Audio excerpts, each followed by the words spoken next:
Showdown in Little Tokyo might not have made a franchise of its own, while the likes of Rush Hour and Lethal Weapon managed to do a decent job with the franchise, but the film surely has much to contribute to the buddy cop genre. In fact, there are moments from the recent Kung Fury cinematic event that remind you of the film quite a few times, with the weird dialogue and the bond between the lead characters. Let's take a deep dive into Showdown in Little Tokyo and see what happened to this film, which sounds like a sequel to Big Trouble in Little China and has quite a few reasons to belong to the same universe. 2015's Kung Fury is a stark reminder of when buddy cop movies ruled the cinema and TV landscape. That period of time was all about badassery, gritty storytelling that gave audiences some of the most iconic duos of actors paired up for the genre. The better the duo, the more attention and success the film received. Quite a few such cinematic events come to mind, but the ones that made it successfully became franchises. From Tango and Cash to Rush Hour, these movies followed a typical formula that perfectly established the iconic duo, but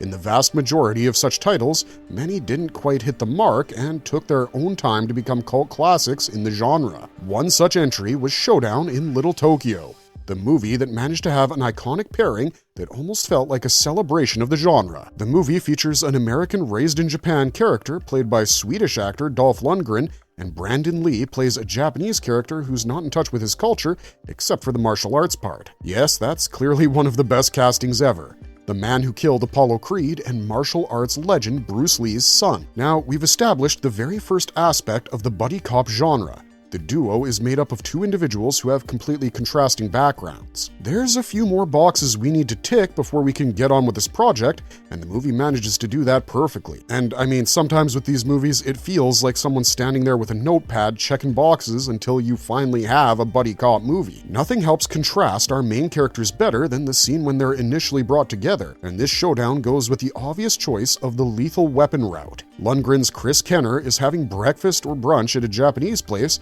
when a couple of Yakuza people in suits storm in and threaten the owner. Now, the owner seems to have had a special bond with Kenner, which is another very common trope in these films, and Kenner decides to intervene with some cheesy-ass dialogue. "If I don't get breakfast, I get grumpy. I don't think you'd like me grumpy." And then he goes on to kick the crap out of them with a cup in one hand. Meanwhile, Brandon Lee's Johnny Murata enters the scene as he discovers the clash in the restaurant, and by the time he reaches it, Kenner has done a good job of putting down almost all of the Yakuza men. Murata thinks Kenner is the troublemaker and intervenes. Before they can do any significant harm to each other, the rest of the Yakuza guys pull out their guns and unload on the restaurant before getting away in a car. The two manage to save themselves, and before they can do anything else, they pull out their badges and tote their guns at each other, revealing that Murata has been assigned as Kenner's new partner. Other tropes that made it into the film include the one where the villain has some history with the protagonist. In fact, Keri Hiroyuki Tagawa's Yoshida had killed Kenner's parents, something that Keri Hiroyuki has probably done for quite a few heroes back in the 80s and 90s,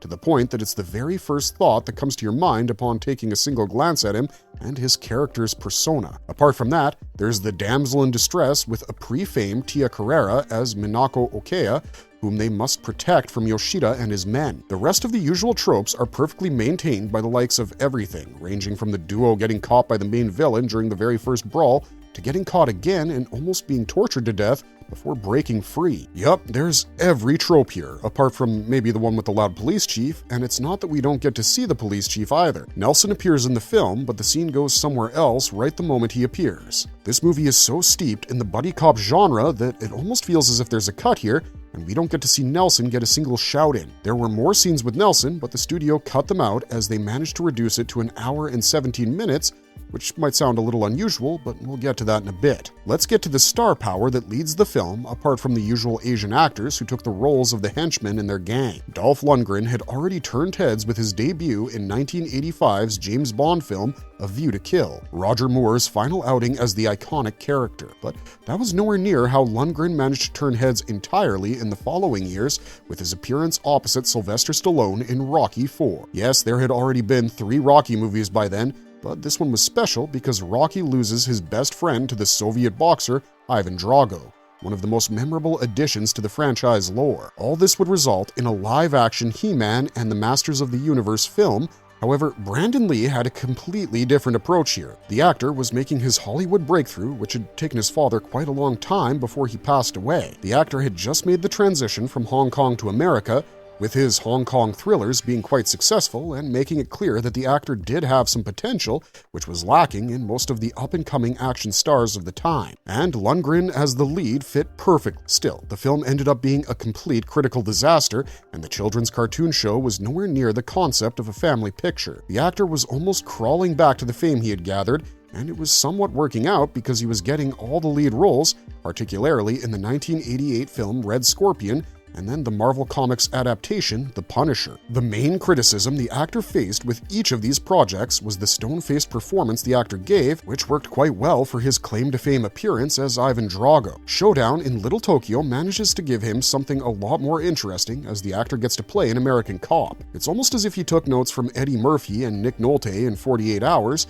because he manages to ham it up as Kenner, even though certain scenes could have had some more emotion. But that's just due credit to the amazing dialogue in this film, something that deserves a full dissection and study of its own. He was initially a contender to take on the role of his father for the biopic Dragon, the Bruce Lee story from 1993, but he made the smart choice of turning it down because it felt too awkward playing his father with the weird angle the movie has towards the romance between his parents. However, Brandon Lee did get to do a lot of advising for the film, as he had his list of inputs that director Rob Cohen would consult during the preparation for the project. But Hollywood knew about the actor's potential as an action hero, and they didn't hold back from jumping in to give him every possible take on the genre at the time. Warner Bros. Gave him Showdown in Little Tokyo, and it felt like the ideal plan to introduce the actor to Hollywood while perfectly highlighting his potential as a star. Lee was excited about the film, and when asked about what the audience would feel like witnessing him on the big screen, he stated, "I really couldn't tell you.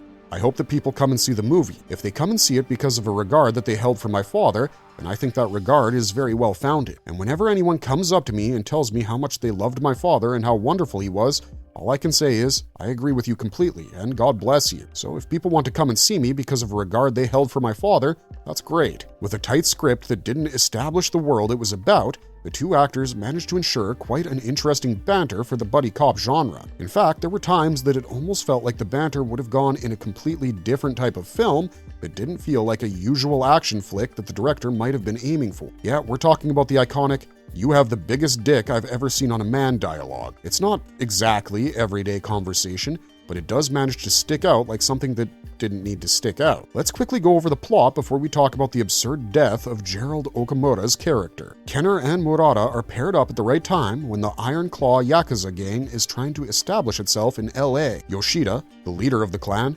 manages to take over the Bonsai Club by crushing the owner in a cap compactor, and they celebrate, only for Yoshida to discover that one of his girls at the party had been working against him.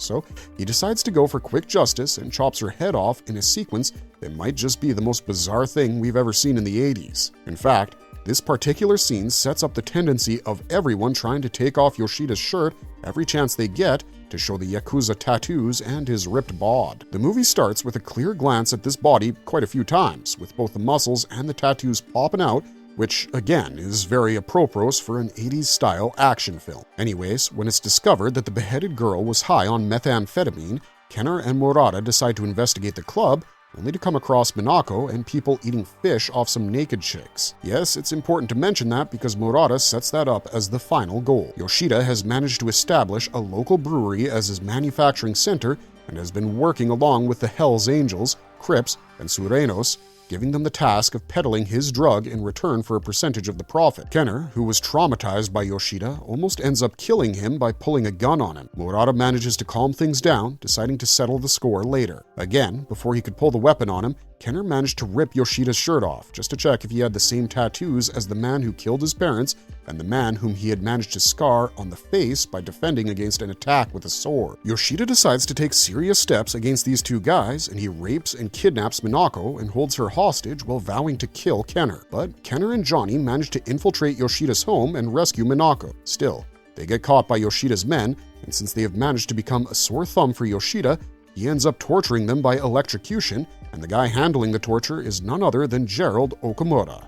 So, in typical fashion, they did manage to knock him out and escape while killing the rest of Yoshida's henchmen. After they get home and plan things out, the two decide to go for a complete showdown, and this time they deal with the rest of the henchmen, who are people you could clearly identify from Big Trouble in Little China if you're looking for it. Anyways, they manage to rescue Minako, but before they can finish things once and for all, Yoshida makes a run for it, heading into a parade to hide from Kenner, who is pretty much dedicated to killing him. The final showdown takes place with swords in the middle of the parade, and both land quite a few cuts on each other. In the end, Dolph Lundgren stabs him with the sword and then throws him into a giant spinning Catherine wheel firework display that burns him alive and explodes him into bits. Surprisingly, the people attending the parade start hailing Kenner and Johnny as heroes as the duo escorts Minako away. Also, we completely forgot to mention, Johnny drops the most bizarre dialogue of all time as the two are being tortured. This is where he says that "you have the biggest dick I've ever seen on a man" line. It was originally supposed to be a white man instead of just man, but we think Brandon Lee just wanted to rush through that dialogue. Can you blame him? It turns out the studio decided to cut the dialogue out, so yes, they did plan to edit it, and instead of completely getting rid of it, they planned to keep it by removing the word white. The two are a good pair though, their fighting styles are quite different. Lundgren goes for a more throwing people around approach, while Lee hits the mark with some flashy fighting style. In fact, they bond through their martial arts connection a lot more than anything else they could have bonded over, and in the end, it proves to be the perfect match for the aesthetic of the film. Lee himself has stated, "You see, Dolph and I, playing partners, have very different styles. Not only are we trained in different styles in the martial arts, but we also have very different physical types. He's a heck of a lot bigger than I am. We want to be able to contrast our styles in the film, so it's visually more pleasing in terms of choreography." Lundgren's size is the reason that he managed to flip a car so that they could shield themselves from the barrage of bullets during one of their raids on the mansion. Then there's the iconic Yakuza scene where one of Yoshida's men apologizes and then punishes himself by cutting his finger in front of him, but Yoshida follows that by killing him. The scene is a representation of Yakuza culture, but it seems that the director and the writer of the film didn't really do their research into the culture, because Yoshida killing the man who's performing the ritual would have actually resulted in him losing respect amongst his men. Even if a Yakuza member had decided to take this route of killing the man, he wouldn't have done it in the fashion that Yoshida did. That's just not how Yubitsume is done. We also have to talk about the amount of work spent behind the scenes, including the years it took for the script and its hilarious dialogue to reach here. Mark L. Lester came up with the story himself, and it made sense for him to helm another action film because he had managed to establish himself in the 80s with both Class of '84 and Commando. He worked with his agent on the story and eventually hired Stephen Glantz and Calliope Bradlestreet to write the screenplay, and they finished the first draft with the title Sergeant K. Meanwhile, Gary DeVore did some rewrites on his script that went uncredited until Steve Sharon chimed in to write another draft that would be titled Yakuza. But with each of these renditions, the script was getting more and more serious, and Lester wanted something a little bit more tongue-in-cheek, and that's when he got Jonathan Lemkin to write the final draft that would be made into the film. Calliope Bradlestreet had recently made it clear that the final product that we got to witness on the screen was nothing but a mess with too much violence paired with too much misogyny. Even though Lester was happy with the final product, the studio was heavily disappointed and thus began the process that forced Lester to ensure that all of his future projects were financed and sold by him so that he could have the creative control over them. According to him, "I was going for exaggerated reality, kind of a pop art thing or a comic book. But Warner took about 10 minutes out of the film, which were pretty good actually. They changed it all around. They didn't do a big release, but I guess people liked it. The original cut that Lester had prepared was right at the 90-minute mark, but the test screenings led to some major cuts from Warner Bros.,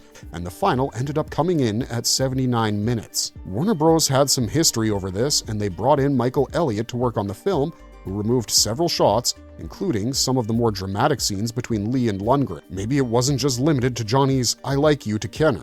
Maybe there's a lot more to the romance between this duo that we'll never get to see. Also, point of order, it was Elliott who chopped out the word white from that iconic 90s buddy cop genre dialogue. "You have the biggest dick I've ever seen on a white man." Like, what the hell? Who says that? But even that dialogue couldn't rescue the film from the severe attack it went through under the critics and the audience, as the film managed to make about $2.3 million with a budget of $8 million behind it. But while some absolutely hated the movie, some enjoyed how it perfectly fit into the genre it had managed to create, and it wouldn't be long before this tight film would gain some interest among the audience. While Dolph Lundgren's career didn't see any significant development after the release of the film, Brandon Lee once again came under the interest of Hollywood as a potential action hero. He would go on to appear in 20th Century Fox's Rapid Fire, which once again took an interesting plot that would fit Brandon Lee's character right in. However, during the publicity tour for this film, he managed to land the gothic hero in Alex Proyas' adaptation of the comic book The Crow. Brandon Lee was the perfect choice for this role, as the actor completely immersed himself in the process and incorporated bits of martial arts into the character's design. He followed a strict regime for Eric Draven, and it was as if the best comic book adaptation was on its way to becoming the next big cinematic event. But unfortunately, on March 31st, 1993, during the making of the film, a loaded revolver that was supposed to have blanks in it was pointed at Brandon Lee and fired, and he was killed on the spot. It was taken as a curse, considering that there have been rumors of his father, Bruce Lee, suffering a similar accident before his death. The gunshot cut short what was supposed to be one of the most up-and-coming, promising careers in Hollywood, but fans were quick to remember his contributions to the genre, and the interest in Showdown in Little Tokyo grew once more as DVDs for the film saw a huge surge in sales following the actor's death. It might not be the perfect entry, but it is a tightly packed buddy cop action flick that sometimes feels like something that might have just happened in an alternate universe,